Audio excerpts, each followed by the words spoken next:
So, kamusta po mga ka-Streetwise? Ako po si Takeru Miyamoto at welcome po sa aking munting channel. So, mga kababayan, hanggang ngayon, hindi pa rin po makamove on itong sinibak na dating ICI advisor na si Benjamin Magalong.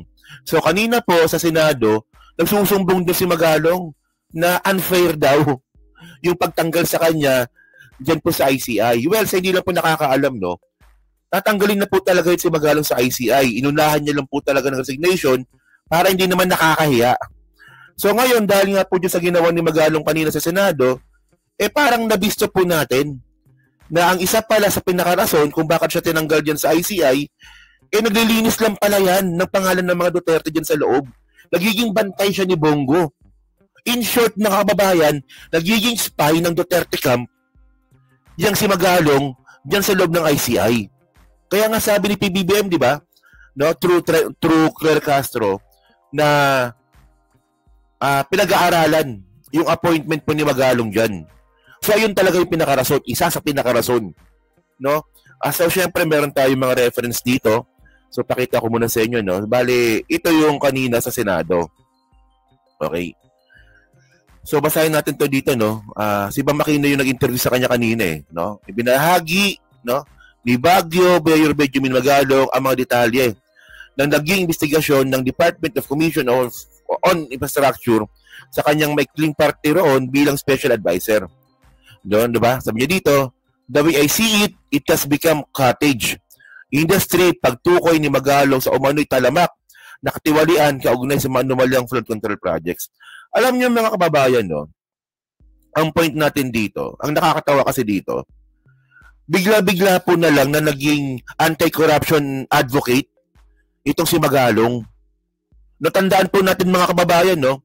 Si Magalong po, naging ano yan naging pandemic Caesar ata, no? Tara, search ko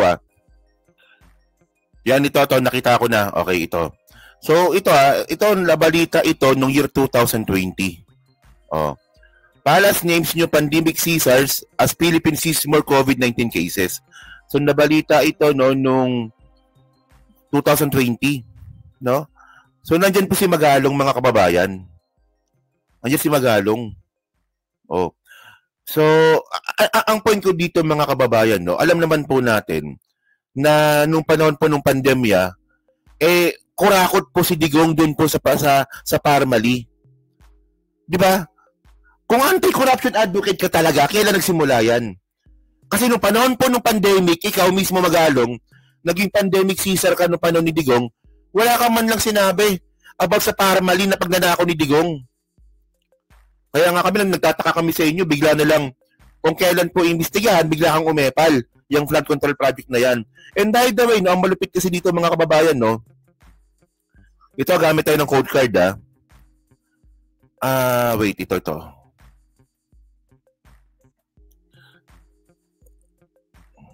So, Mayor Benji. Yan, ito yan. So, talagang nagtitrending po talaga ngayon yung connection ni Magalong dyan kay Bongo.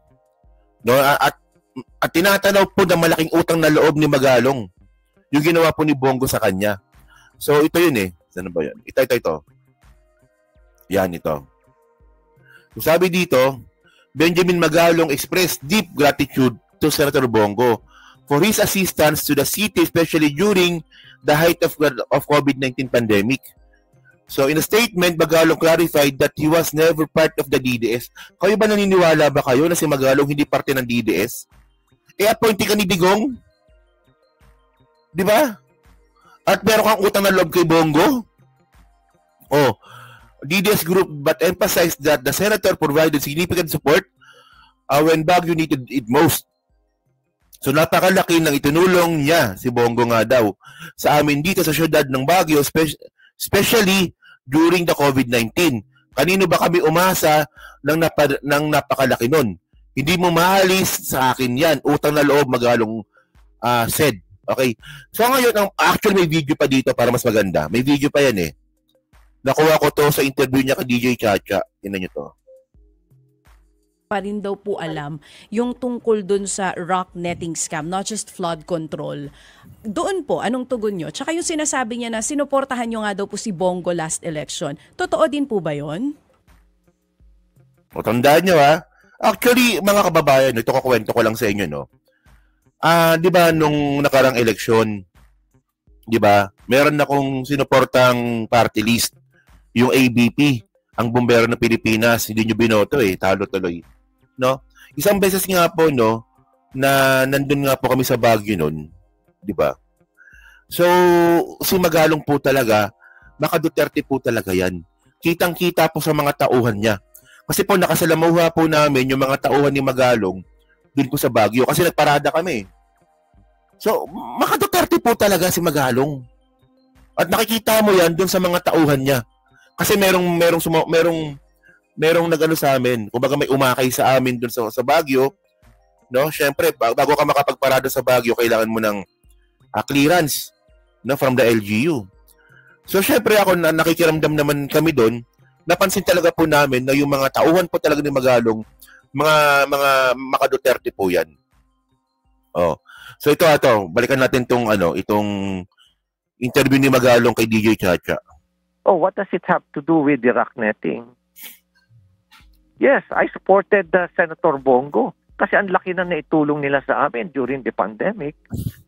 Hindi ba kung ikaw mayor, kung sino na mga nakatulong sa'yo na every time na may nangangailangan ka, patas tumawag ka, ang bilis ng suporta, hindi kaya susuporta ka rin sa kanila?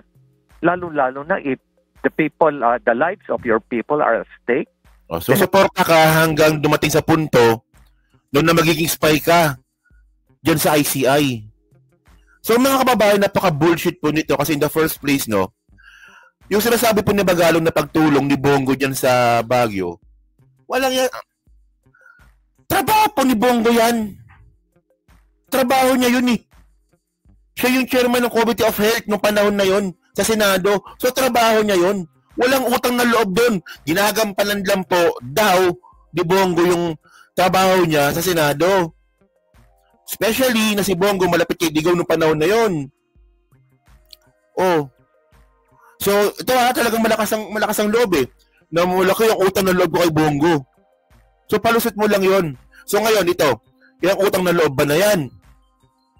Umabot sa punto na talagang nagbida-bida ka kay Presidente Bongbong Marcos para linisin lang yung dumi ng mga DDS dyan sa infrastructure project? At ang nakakapagtaka dito mga kababayan, bakit sobrang lihis na lihis po itong si Magalong sa mga issues sa mga Duterte dyan po sa flood control? Nakita na ba kayo na binatikos ni Magalong yung mga kaalyado ni Digong dyan sa flood control project? Wala naman, di ba? Nakita niyo bang binatikos niya si Jinggoy, si Joel, si Cheese? Wala, di ba? Nakafocus lang po siya, nakafocus lang po si Magalong dyan kay Martin Romualdez na wala naman siyang ebidensya. Ayan ang sinasabi ko sa iyo, Magalong Health of your people are at stake. Tapos bawat tawag mo lang in the same day, di-deliver ka agad. Ano na lang yung tatalikuran? Well, ako talaga never talaga akong bumilib dyan, no? Kay Magalong. Hindi talaga, no? So kanina, ito yung drama niya kanina. Ito yung malupit, Ito yung drama niya sa Senado kanina. Tignan niyo to. So, bago niyo po ikwento yung initiatives niyo po sa Baguio, dahil alam ko po, nagpaplano na po rin po kayo mag-blockchain. Baka pwede rin po kayo magkwento ng konti sa aming lahat dito, yung inyong 2 linggo nag-iimbestiga ng mga katiwalian sa ating bansa. Ano po yung... In the first place, mga kababayan, no? Si Magalong po, advisor lang po siya. Pero ang gusto po kasi ng Magalong, mag-lead ng investigasyon. Siya yung magli-leader ng investigasyon na hindi niya na po trabaho yun. Ang tanong talaga dito, bakit? Advisor ka lang. Di ba? Tandaan po natin, no? Merong binabanggit si dating Senador Trillanes, Di ba? Na ito. Ito yung sinasabi ni dating Senador Trillanes, no? Scared or just loyal to Duterte? Trillanes dares Magalong to name Bengals 36 billion rock netting scam culprits. So ito pa lang po, example pa lang po ito, no? Na ang dare po ni Trillanes kay Magalong, kung talagang anti-corruption advocate ka, ba't hindi mo simulan dyan sa lugar mo? Di ba? Na itong rock netting po na yan, Nung panahon pa po ni Digong yan, na bakit hindi mo magawa ng paraan na batikusin yan? Actually, ito yung sinasabi po ni Pacquiao eh. Noong 2021, sinasabi na po ni Pacquiao yan na may kurakot talaga dyan sa Benguet. Oh, panahon ni Digong yun. Oh, ayan ang point natin dito eh. 'Di ba? Kung yung ibang mga tao nabobolan ni Magalong, kami po hindi. No? So, tuloy natin itong drama niya dito. Tingnan niyo to. So, bago niyo po ikwento yung initiatives niyo po sa Baguio, dahil alam ko po, nagpaplano na po rin po kayo mag-blockchain. Baka pwede rin po kayo magkwento ng konti sa aming lahat dito yung inyong 2 linggo nag-iimbestiga ng mga katiwalian sa ating bansa. Ano po yung mga nakita po ninyo, ano po yung mga nais niyo pong i-share rin po sa amin? Thank you very much, Mr. Chair. Thank you, and to our special guests and fellow public servants. Magandang umaga ho sa inyo lahat. I had a very brief stay with ICI, Mr. Chair. But one thing that I found out, there are actually only 3 main players yan. Yung mga korap na politiko, yung mga korap na mga bureaucrats, and we're talking about infra, ibig sabihin mga korap na DPWH officials, at yung mga korap din ng mga contractors. No? Lahat sila korap yan. Lahat. And the way I see it, it has become a cottage industry, a livelihood program. No? Sa laki ng perang involved. No? There should be 5 major players. No? Yung funder, which usually yung mga lawmakers, the DPWH at yung mga contractors, local government, at yung... Pala lawmaker pala, no? Bakit hindi mo mapangalanan? Actually, wala talaga akong nakita, no? Na pinangalanan ni Magalong yung mga senador. Puro si Martin lang yung pinapangalanan niya. Doon pala, nagdududa na ako eh. Diba? Kung ano ba talaga intention. Tandaan po natin mga kababayan, yung mga sangkot po dyan sa flood control na yan ng mga senador, mga DDS po yan. Diba? Sila po yung bumoto, no? Sila po yung bumoto para po magkaroon po ng house arrest si Digong dito sa Pilipinas. Sila rin po yun eh. Yung lahat po ng mga sangkot dyan sa flood control, sila din po yun. At ito rin po yung pinoprotektahan ni Magalong. Kaya nga nakakapagduda na po talaga na posibleng malaki po talaga yung tsansa na si Magalong talaga. Kaya siya pinag-aaralan ni PBBM dyan sa ICI. Nagiging spy lang po talaga siya dyan ng mga Duterte. Ayun lang po talaga yun. Dami pong drama dyan eh. Oh, continue. Community. Pero in is out yung dalawa. So sila lang nag-uusap. Most of the time, when we ask them, bakit hindi kayo transparent sa records? Bakit hindi nyo ilabas? Ang lagi nilang sinasagot is, paano kung i-alter nila? Paano kung baguhin at sirahin kami sa social media? So ibig sabihin, anong mechanism?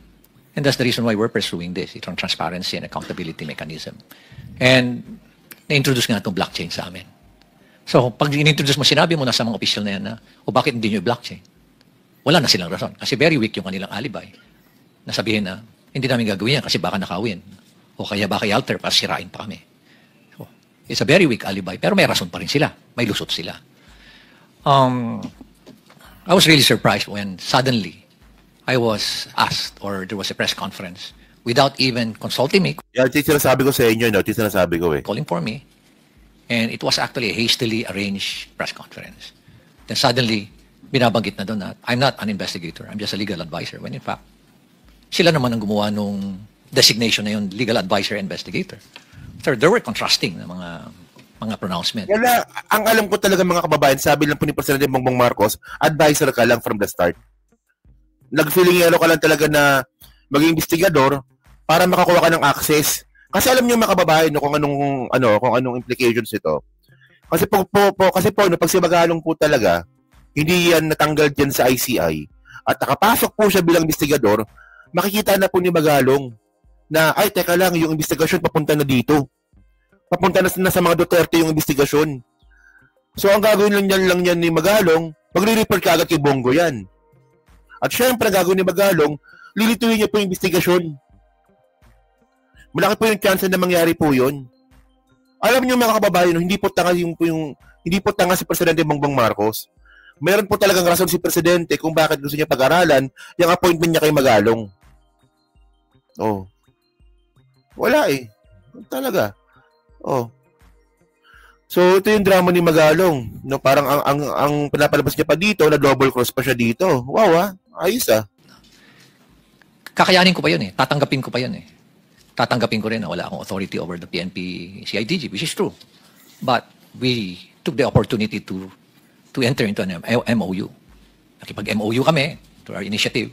Nag-MOU kami with PNP, with forthcoming yung sa NBI, with civil engineers, with IBP, mga lawyers. Ang dami mga volunteers. Even with structural engineers. Meron din with watch group with M4GG. Para at least everybody is at whole of the nation approach. Kasi nga overwhelming. One thing that I found out is I anticipated that it's widespread. But the level, the depth, and the magnitude is really overwhelming.